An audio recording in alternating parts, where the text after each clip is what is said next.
Con esa información en mente, José Carlos García se mostraba cauteloso entre sus profesores, especialmente porque había cometido la imprudencia de comentarle a uno de ellos que fue interrogado en un aeropuerto de Alemania antes de llegar a Teherán.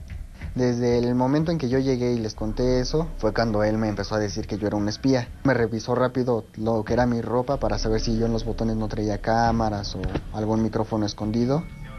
Aunque lo mantuvieron bajo sospecha, durante 2 meses pudo documentar varias reuniones y fue testigo de los cambios en la mentalidad de sus compañeros hispanos como resultado del intenso entrenamiento ideológico que recibían. Uno de los argentinos con el que yo pude platicar, que lleva 1 año ahí estudiando, él me dijo que él tenía otra visión sobre la lapidación y de los latigazos que se les dan a las personas, que eso era muy malo y todo eso, pero dice que ya estando ahí te das cuenta de que es lo correcto, que es lo mejor, que si lapidas a una persona, que si cuelgas a una persona y la matas, que salvas muchas más vidas.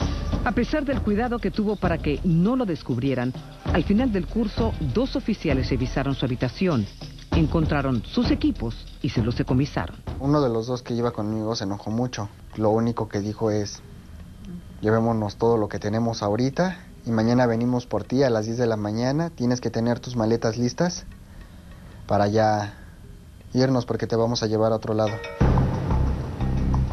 José Carlos no esperó al día siguiente y decidió escapar. Tomó un taxi a Teherán con el propósito de buscar refugio en la embajada de su país. La Secretaría de Relaciones Exteriores de México nos confirmó que había llegado pidiendo ayuda a su embajada en Teherán y tras un arduo trámite se logró su regreso a territorio mexicano. El relato del joven sobre su salida concuerda con la versión del ex embajador. Él, como he dicho, fue un agente, fue por arrestarlo que se escapó a la embajada de México en Irán. Pero todo su instrumento está en Irán. Es instrumento de espionaje. De vuelta en su país, José Carlos García comenzó a sentir que lo vigilaban a él y a su familia. Tengo miedo del gobierno iraní contra mi persona y mi familia, que tomen represalias por todo lo que se alcanzó a grabar y el equipo que se quedaron ellos. Con apenas lo necesario, salieron rumbo a Tijuana. Hasta ahí los acompañamos y pudimos verlos cruzar la frontera. Ahora están tramitando un asilo político, pues aseguran que sus vidas corren peligro si permanecen en su país. Y el funcionario de la Oficina de Seguridad Interna, Homeland Security, que le tomó testimonio a la familia, consideró que el temor es válido. Desde Irán, el ex embajador Gadiri parece seguir de cerca el caso de José Carlos. ¿Y dónde está ese joven hoy día? Está o en México o Estados Unidos. Usted debe saber. ¿Y usted cómo sabe que está en Estados Unidos? Tengo información. También defendió las relaciones entre su país y América Latina. Estados Unidos va a construir muro entre México y Estados Unidos.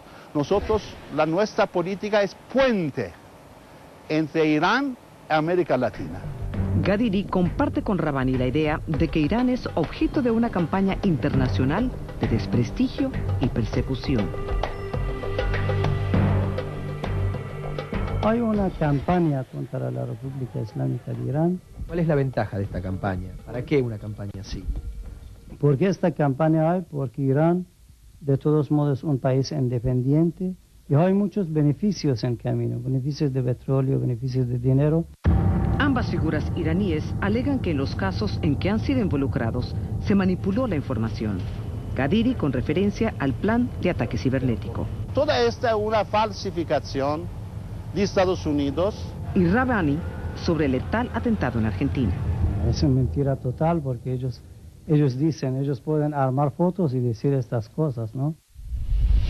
El ex embajador Gadiri salió de México sin ver cumplidas 2 de sus metas: la apertura de un consulado iraní en Tijuana y que el gobierno mexicano concediera la residencia a un activista islámico a quien la justicia argentina vincula con los atentados de los años 90 contra la comunidad judía.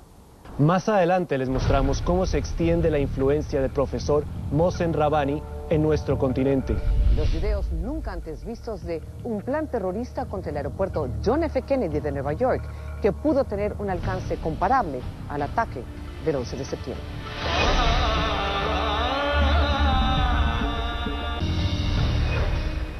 América Latina, hablar de atentados terroristas hoy es sinónimo de lucha entre carteles de drogas y bandas del crimen organizado.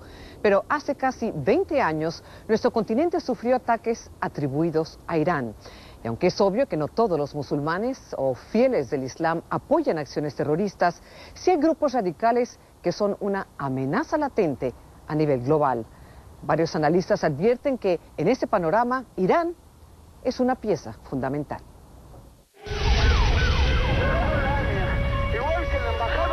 Argentina, 1994. 85 muertos y cientos de heridos. Así entró nuestra región al escenario hostil que mantiene Irán con Israel y Estados Unidos. Sabemos que el atentado fue organizado, planificado y financiado por las máximas autoridades de entonces del gobierno de la República Islámica de Irán, que el brazo ejecutor fue el grupo terrorista libanés Hezbollah. Alberto Nisman lleva más de 15 años investigando el atentado contra la Asociación Mutual Israelita Argentina, mejor conocida como AMIA.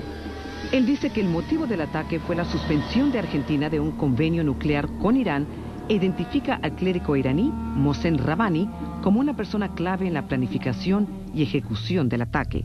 La comunidad musulmana era una comunidad pequeña, tranquila, pacífica, y Rabbani empieza a seleccionar personas que podrían tener una tendencia para ver radicalizada su opinión. A su vez van llegando de Irán distintos agentes de inteligencia que comienzan a cumplir funciones en Argentina, obviamente encubiertas. Se convierte su embajada en una estación de inteligencia. Los agentes iraníes se habían infiltrado en la sociedad argentina, posando como estudiantes de medicina, taxistas y dirigentes de empresas ficticias. Estas fuentes o células dormidas tendrían como objetivo la captación de nacionales, su conversión al islamismo y transporte de material para el atentado. ¿Y Rabbani coordinaba a toda esa gente? ¿A los estudiantes, a los médicos, a los taxistas? Rabbani fue formando todos estos grupos que a la larga algunos de ellos terminaron sirviendo de apoyo para cuando se decide cometer el atentado. El objetivo principal no fue ese cuando él viene, fue empezar a instaurar el ideario fundamentalista islámico en Buenos Aires, como después se hizo o se intentó hacer o se está haciendo en algunos otros países. Rabbani llegó a Argentina más de 10 años antes del ataque y estuvo al frente de 3 mezquitas, pero no trabajaba con la embajada iraní. Sin embargo, 4 meses antes del atentado, se le acreditó con inmunidad diplomática. La Fiscalía Argentina lo acusa de asistir a la reunión donde se decidió el ataque y de la coordinación y financiamiento de partes del operativo. Él se declara inocente de esos cargos. Eso todo, podemos decir, es lo mismo. Cuando una persona quiere decir que yo en mi casa dice que armaba coche bomba, casa mía es una casa familiar, yo tengo 3 hijas. El gobierno iraní también niega cualquier responsabilidad y no ha colaborado en la investigación, alegando que Estados Unidos e Israel han contaminado el proceso. Tampoco ha acatado las órdenes de captura de Interpol en contra de 5 altos oficiales iraníes, incluyendo al actual ministro de Defensa, Ahmad Vaidi, que en mayo del 2011 visitó Bolivia en un acto considerado como una provocación por la comunidad judía de Argentina, y al clérigo Mohsen Rabbani, que desde Irán aún mantiene estrechos lazos en nuestro continente. Nosotros pienso hoy tenemos en Latinoamérica muchos amigos. Esas amistades de Rabbani en América Latina preocupan a algunos analistas que temen el desarrollo de células terroristas durmientes. Mario Pazmiño, exdirector de inteligencia del ejército ecuatoriano, ha seguido de cerca los movimientos de Irán en la región. En su país logró detectar un programa para enviar agentes de inteligencia a entrenamientos clandestinos en Irán y es un experto en los métodos que usan los agentes durmientes. Una persona va a un país X, se instala en un barrio, comienza a tomar contacto con los diferentes miembros de ese barrio para que todos, a algún momento en un proceso investigativo, digan, sí señor, yo lo conozco, esta persona es una persona formal, no se ha vinculado con ningún tipo de actividad ilegal. Nosotros hablamos el dictamen de una matriz, de un modelo de infiltración. Creemos que esto se repite en otros países. Un ejemplo de cómo se activa un agente dormido fue revelado por el FBI en la ciudad de Nueva York en el 2007. Univision obtuvo en forma exclusiva estos videos de terroristas en acción.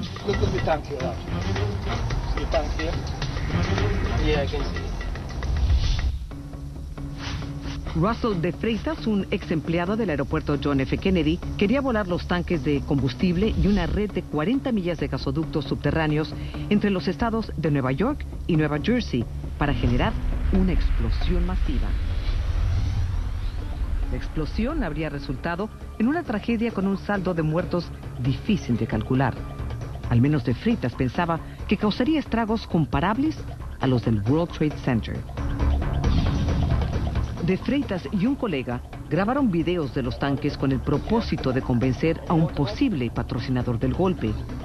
Lo que no sabía de Freitas era que su cómplice se había convertido en informante del FBI para negociar una sentencia y estaba grabando todo. Desde el aire, el FBI monitoreaba cada movimiento.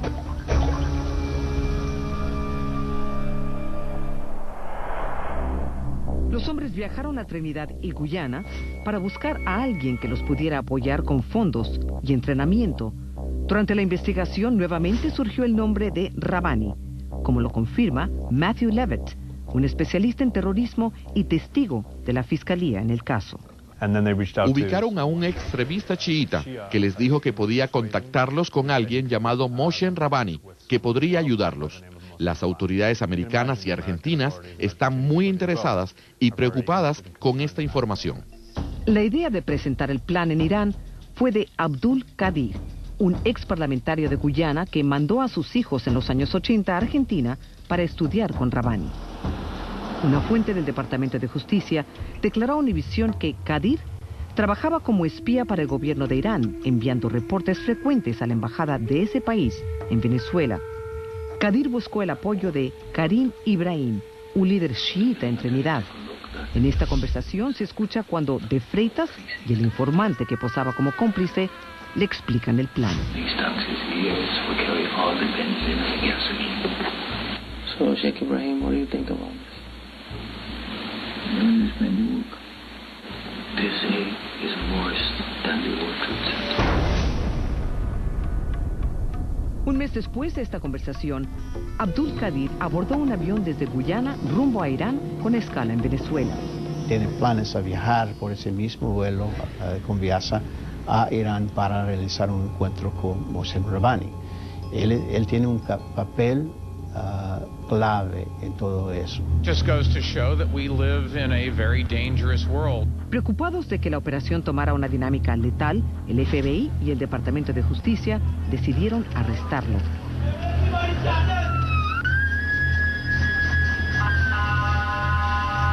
Una corte de Nueva York sentenció a Qadir y De Freitas a pasar el resto de sus vidas en la cárcel.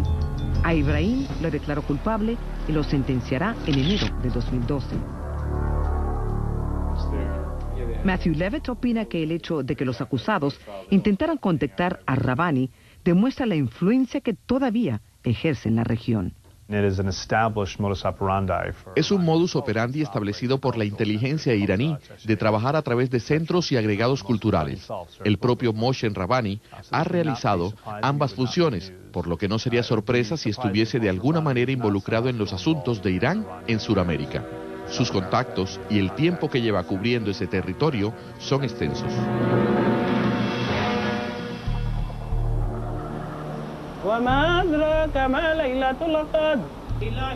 Rabbani hoy tiene seguidores en 15 ciudades de 8 países en América Latina, incluso en remotas poblaciones como Buenaventura, un agitado puerto de la costa pacífica colombiana, donde uno de sus discípulos, Munir Valencia, asegura que el clérigo iraní no promueve la violencia ni una interpretación radical del Islam. Yo viví con el Sheikh Rabbani. En la casa, él vive en el segundo piso y yo en el primero. La pasividad, el que conoce al Sheikh Rabbani se ríe. Y que usted es el de la AMIA. Es que no lo pueden comprobar si es que fue intelectual o fue de qué sentido. Pero como sea dañan una parte, el programa que él estaba haciendo de traducciones de libros era muy grande. Esta congregación ha enviado unas 35 personas a Irán para estudiar el Islam, lo que ha inspirado cierta desconfianza respecto al verdadero propósito de ese intercambio.